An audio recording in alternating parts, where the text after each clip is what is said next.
This is the Bahamas Tonight, the Northern Edition. Good evening, all. I'm Shashina Roll. As always, it is so great to have you with us. Topping news, a group of Bahamians are making a huge investment in the island's tourism product. It's a theme park of sorts that will add to the itinerary for both visitors and Bahamians alike. As Italia Hall tells us, the first phase of this project will be unveiled in a matter of weeks. Something different, something new. That's exactly what it is, and it will be coming to Grand Bahama soon. The idea of putting a zipline park on the island was conceived some 5 years ago. President of Bahamas Zip David Wallace says the project will be constructed on land near Tano Beach that was leased by the Grand Bahama Port Authority.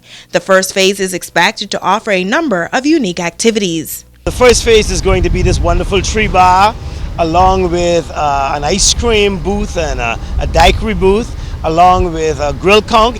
We're putting in a vivid water park, and that should be ready for June.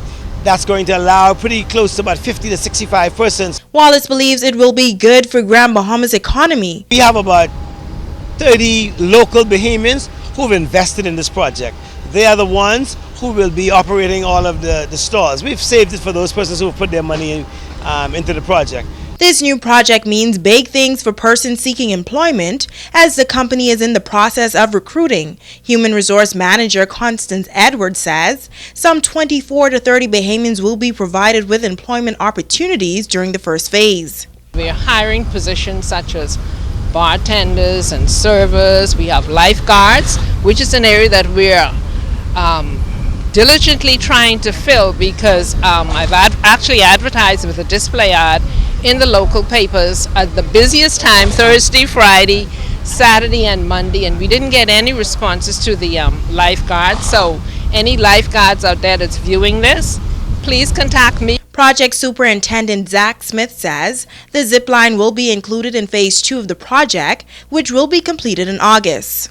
We actually been working extra hours during the week now just to meet the deadline of the opening in June. Once we get the zip line up and running, that's going to be a lot of fun, especially for the local kids. This location will be named Pirates Cove and is expected to open on June 1st of this year. Reporting for ZNS Network News, I'm Italia Hall.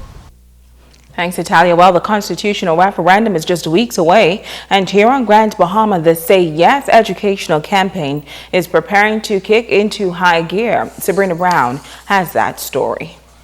And then it's important to note that it's not an automatic entitlement. Like the Gender Equality Say Yes Grand Bahama Committee is moving full speed ahead in an effort to disseminate the facts about the 4 proposed amendments to the Constitution.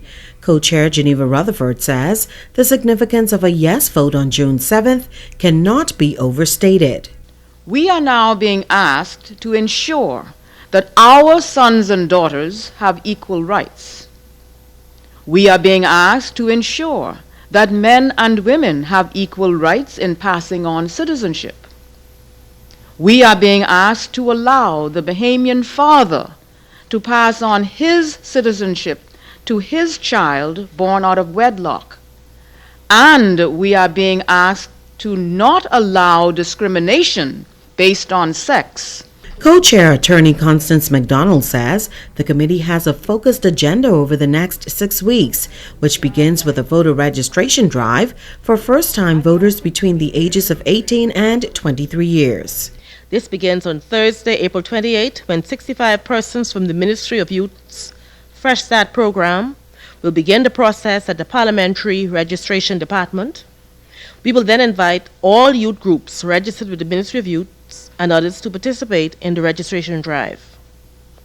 Number 2, we will hold town meetings in East Grand Bahama and West Grand Bahama, where we will invite the chief councillors who are empowered to register voters to assist with the first-time voter registration.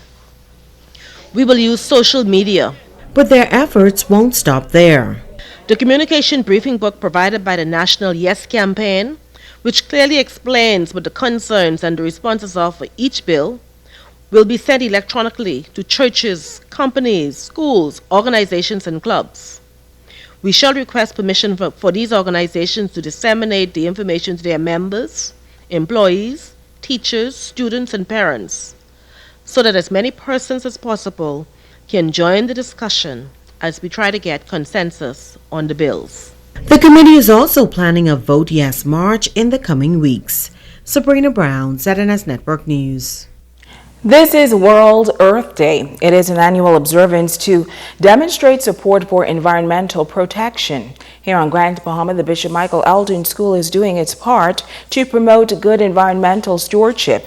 The MES is one of just 2 schools involved in the Eco Schools program on Grand Bahama. And this week, the school received a top award. Here again is Italia Hall. It's all about youth taking leadership and ownership for their school and community. Hundreds of students came together in the Bishop Michael Eldon Auditorium during a special assembly to receive their Green Flag Award.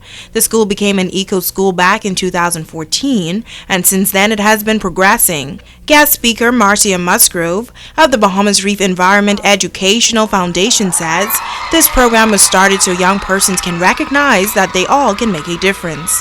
Whether you're in kindergarten or whether you're in grade 12, you have ideas and you have something that you can do that will help us to take care of our planet.